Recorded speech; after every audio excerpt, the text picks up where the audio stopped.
Jadi kalau yang scalper, ya, yang nyopet itu, ODT itu cari yang powernya gede, cari yang sedang akumulasi lot. Tapi kalau nampung bawah, nggak masalah. Yang penting harga turun, very oversold, kira-kira ini udah banyak yang cut loss, itulah waktunya beli. Kalau bottom fishing gitu. Dan biasanya lot menginap. Ini ada spesifikasi sekuritas apa yang mesti dilihat ya untuk menentukan Ada powernya? dong. Jangan sampai PD, YP juga dianggap sebagai power nih. Nah ini sekalian tak lurusin di sini. Oke. Ya, YP itu gede sekarang. YP itu gede. Agustus, September ini asing mulai exit. Ya. AK, KZZP, RX itu exit. Lokal yang nampung siapa? YP, PD, GR, NI, SQ. SQ itu gede sekarang, BCA Sekuritas membesar dia. Ini membesar karena suplai dana dari buyback-nya ownernya atau gimana? Dengar keluarga kan masuk. Oke. Nah, memang masuk. Ya. Tapi YP, PD itu gede dan YP ini jauh membesar. YP itu kan kita anggap lokal kan. Tapi dia punya akun asing juga. Bisa kita lihat. Jadi gini, YP itu punya 2 kantong. Asing lokal gitu. CC pun punya 2 kantong. Asing dan lokal. Ya. Lalu KZ, ZP, RX begitu, aku lihat mereka punya kantong lokal juga. Jadi kalau kita baca gelondongan, hari itu asing net sell, nggak nyambung bro. Baca sahamnya nggak nyambung, baca marketnya pun jadi bingung. Sejak Maret drop, mulai April sampai sekarang, asing net sell kan? Iya. Tapi indeks berhasil naik loh. Balik di atas 5.000, sempat 5.200 ya. Karena itu tadi ada baju kantong kanan kiri asing lokal itu. Jadi untuk trader yang pakai analisa power atau bandarmologi, saranku detail ke sahamnya. Buka sahamnya. Misalnya BRI atau BCA deh. BCA ini kan asing lagi keluar gede banget nih bulan ini, September nih. Lihat BCA. Oh ya asing keluar loh, pakai broker ini. Tapi siapa yang nampung? Oh, kok gede banget sih yang nampung gitu? Mungkin nggak segini gede ini retail, nggak mungkin. Jadi ada power besar sengaja pakai profil lemah supaya disangka lemah, itu juga bisa. Ya, sekarang jangan dilihat profil brokernya, tapi dilihat angkanya. Total lotnya berapa? Total duitnya berapa? Yang sudah dia tampung bulan Agustus berapa? Misalnya YP nih, YP beli terus. Coba buka YP bulan September aja. Dia nampung banyak banget loh. Ya. AK, KZ, RX, bahkan CS tuh exit. Bulan 9 ini CS exit. Ya. Padahal semenjak April kan dia buy hold. Dan bullish sejak April itu ya karena peran CS juga. Tapi bulan 9 ini CS exit. Makanya kemarin juga mikir kok CS begitu. Cuma enaknya kalau CS dia exit doang. Jual aja, pasang di offer, dia nggak ngerusak bid gitu. Tapi ada broker-broker tertentu yang memang ketika menjual dia hantam bid bro. Lalu lain hari dia beli lagi di harga lebih bawah. Ada yang main seperti itu. Jadi memang gajahnya beda-beda. Yang seperti ini harus banyak dilatih. Dapat dari pengalaman, dari pengamatan. Ya, untuk belajar trading tadi yang langkah selamat pertama jangan saham gorengan itu dulu. Ya, saham yang fundamentalnya bagus. Lalu pelajarilah timing, belajarlah technical analisa. Mulai dari mana?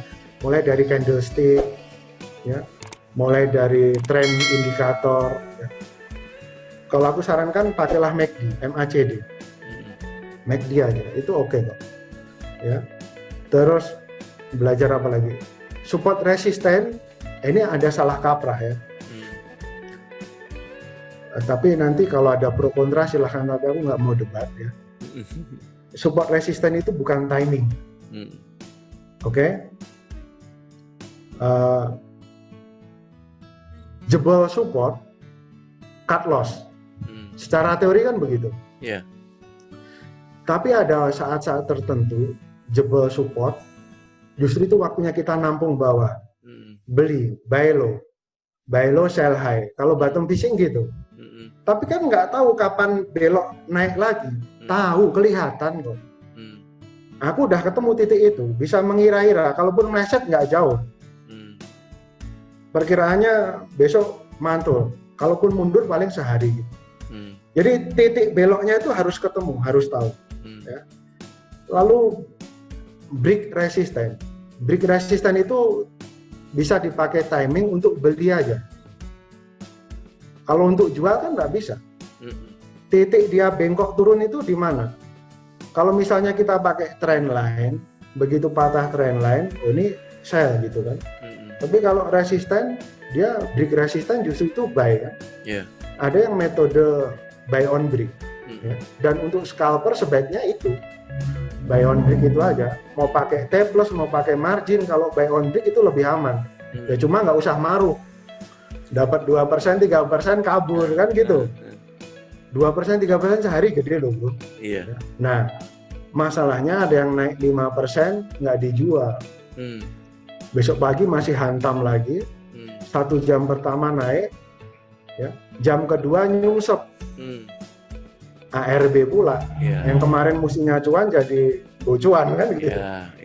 Nah, karena nggak tahu titik exitnya itu. Ya.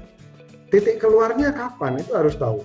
Seorang trader harus tahu karena akurasi itu adalah power, senjata. Seorang trader harus punya akurasi yang bagus, harus punya SOP trading yang benar, harus ada metodenya, ada strateginya. Ya. Strateginya benar, eksekusi SOP itu benar, biasanya hasilnya bagus. Ya, success rate-nya tinggi, kayak gitu. Itu untuk yang trader newbie tadi. Ya, yang pertama aman dulu. Aman dulu, pilih sahamnya jangan gorengan. Lalu pahami timing, pahami power. Ya pelan-pelan lah memang. Itu kan makanya belajarlah pada yang sudah berpengalaman. Dari wawancara sejam 2 jam gini kan bisa dapat banyak banget. Daripada baca buku. Baca buku tuh teori loh bro, bener loh. Betul. Menerapkannya itu jauh sekali berbeda dengan apa yang kita baca dalam buku kan. Strateginya oke, mungkin teman-teman bisa masuk dengan persis sama dengan yang di buku kan. Tapi psikologi pada saat di lapangan kan sesuatu yang berbeda sekali.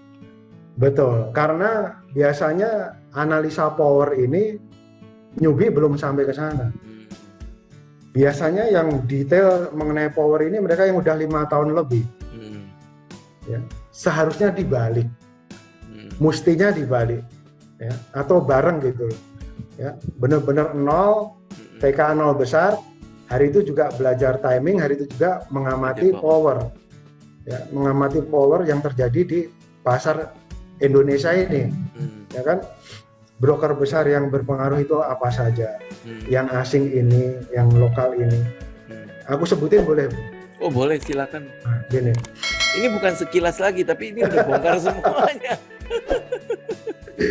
Ya, broker asing yang berpengaruh ini ya di Indonesia. Dulu ada Merrill Lynch sama satu lagi Deutsche Bank keluar kan? Iya. Atau, nah, sekarang tinggal 8, kalau nggak salah 8. Ada AK, KZ, ZP ya. AK, KZ, ZP. Ini dominan sell mereka. Kita karakter broker itu harus ngerti. Ya. Mereka timingnya lebih jago dan dominan sell. Ya. Lalu ada CS, Credit Suisse itu sebenarnya dominan bullish tahun ini, tapi September ini aja exit. Ya, Credit Suisse. Lalu ada BK JP Morgan. BK itu September ini masuk gede dia. Mulai September masuk tim bullish aku pikir. Jadi itu kita bagi, ini masuk tim bullish atau tim bearish. Lalu ada RX udah ya. Lalu ada CG, Citigroup. CG ya. kayaknya nggak tahu aktif ya, CG. Oh aktif, dia banyak trading di saham bank. Oh oke. Ya. Kalau beli gede, kalau jual juga gede. Bulan Agustus kalau nggak salah masuk BRI gede banget itu, CG. Ya. Lalu apa lagi ya? MS, ya. MS belum ya? Morgan Stanley ya. MS ya kan, Morgan Stanley. Ya. Lalu apa lagi ya? KK, Kaset, ZP, CG, RX, MS, BK. CMB Niaga itu. Satu lagi, YU itu terhitung lokal atau asing ya, Bu? Nah itu makanya, itu harusnya dari Malaysia kan. Tapi kalau dari notasinya sih dia terhitung asing. Oh oke. Ya kita anggap YU ini juga gede. YU ini lebih selaras dengan gerakannya dengan AK. YU cenderung ke tim bearish kalau aku lihat. Dan YU ini karakternya berani. Siapapun dia lawan. Kalau beli gede, kalau jual juga gede. Ya. Dan kadang-kadang apa ya, agak sembrono kalau aku menilai. Agak sembrono. Tapi ketika dia manuver, harga terpengaruh juga. Iya. YU ini pernah saya lawan di APLI itu. Kalau yang begitu aku nggak. Kita nebeng di big caps aja. Ya. Oke, itu yang asing. Yang lokal ini yang gede sekarang YB. Agustus September ini YB paling gede. Nampungnya dia net buy dia. Juni Juli itu CC. Juni Juli periode itu CC masuk sekitar 2T dalam 2 bulan itu. Tapi Agustus September ini YB. Lalu yang akhir-akhir ini membesar SQ tadi, BCA Sekuritas, lalu PD pun membesar bro. Tapi dia nampung. Kalau diakumulasi ternyata gede juga. Tapi belum bisa dibilang gede, dia medium lah. Medium. Ini mungkin karena pandemi kali ya. Jadi orang-orang daripada uang yang ditaruh di tabungan, mereka lempar ke sekuritas kali ya.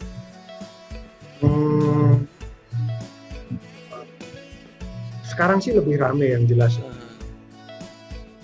Dibanding tahun lalu nih transaksi tahun ini lebih gede tuh.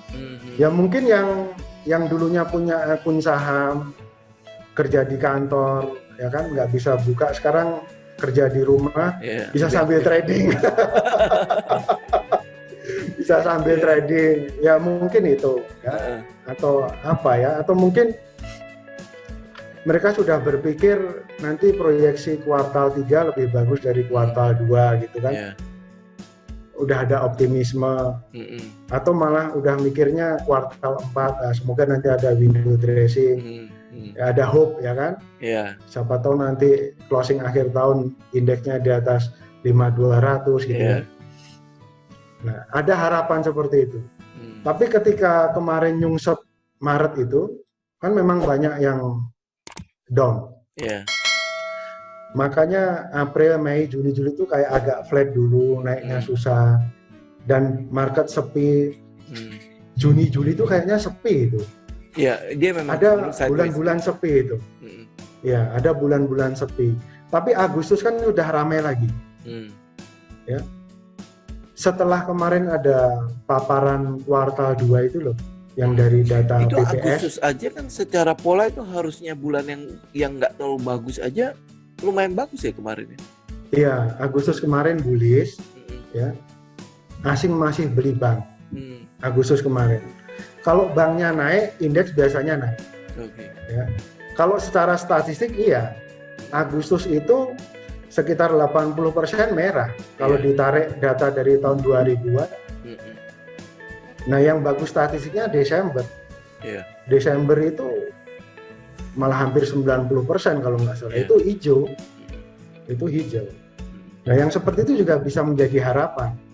Tapi itu konsep statistik, hasilnya belum tentu sama. Tapi kemungkinan besar akan seperti itu. Boleh dipakai tapi nggak usah terlalu berharap. Yang boleh berharap ya current situation, kondisi saat ini. Kembali ke power tadi bro. Dan sebaiknya detail ke saham-saham. Telkom nih. Telkom sejak Maret pasti nggak banyak yang lirik, nggak banyak yang sentuh. Tapi mulai bulan 9, 10 sampai bulan 12 aku lihat Telkom akan bullish. Mulai bulan ini aku lihat ada duit gede masuk. Ada pergeseran dia. Yeah. Dan yang perlu hati-hati BCA. BCA duit gede exit.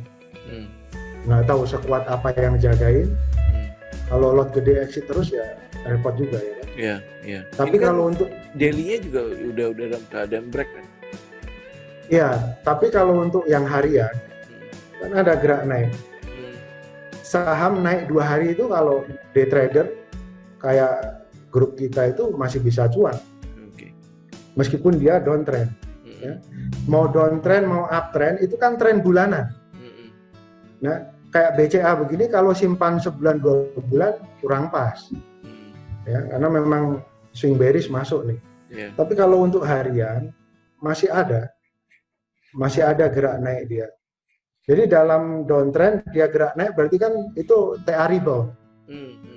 Nah, TA rebound sehari bisa 2% udah masuk syarat. Karena untuk day trader 2% itu udah layak jual. Yeah. 2%. Nah sekarang 2% udah cukup lah di saham blue chip 2% masih masuk akal. Nah dalam nggak gitulah. Ada power itu loh. Yeah. Kalau saham bergerak murni sesuai TA, murni bergerak sesuai chart, semua trader kaya raya tuh. Iya. Tapi harga itu bergerak naik turun karena power itu. Di tengah jalan ada power yang menghadang, ada power bear power yang menekan ke bawah. Itu kan kita nggak bisa prediksi, kita hanya bisa antisipasi. Tapi ketika bull powernya masih tersedia, duit gede masuk terus, net buy, masih kedorong naik. Mau overbought pun masih naik. Baru benar-benar dia patah, baru turun. Kayak gitu. Ya. Jadi harus dipakai keduanya. Power dilihat, timing dilihat, dan bijak ambil keputusan. Jangan nekat pakai TA doang, jangan nekat pakai power doang. Jadi tujuannya supaya selamat, akurat, kayak gitu. Jadi ya keputusan trading itu harus bijaksana. Dan memang ini perasaannya itu harus tenang. Ya. Takut itu harus hilang, serakah itu harus hilang. Ya. Jadi netral, seimbang begitu saja ya. Netral, logik. Logik. Aku kadang kalau posting itu realistis. Seorang trader itu harus realistis dan juga oportunis. Oportunis artinya kalau ada peluang ambil. Yang penting sahamnya aman. Yeah. Realistis itu apa? Realistis itu kondisi saat ini bagaimana? Kemarin bagus banget, tapi hari ini bisa jelek banget. Oh ya udah realistis, powernya nggak mendukung. Gua gagal posisi ini. Cut setipis mungkin, exit udah. Oke. Ya. Nah, selama ini gini, bro, pernah rugi gede nggak sih? Pernah. Nah, terus habis itu bagaimana? Bagaimana cara bangkit dari situ?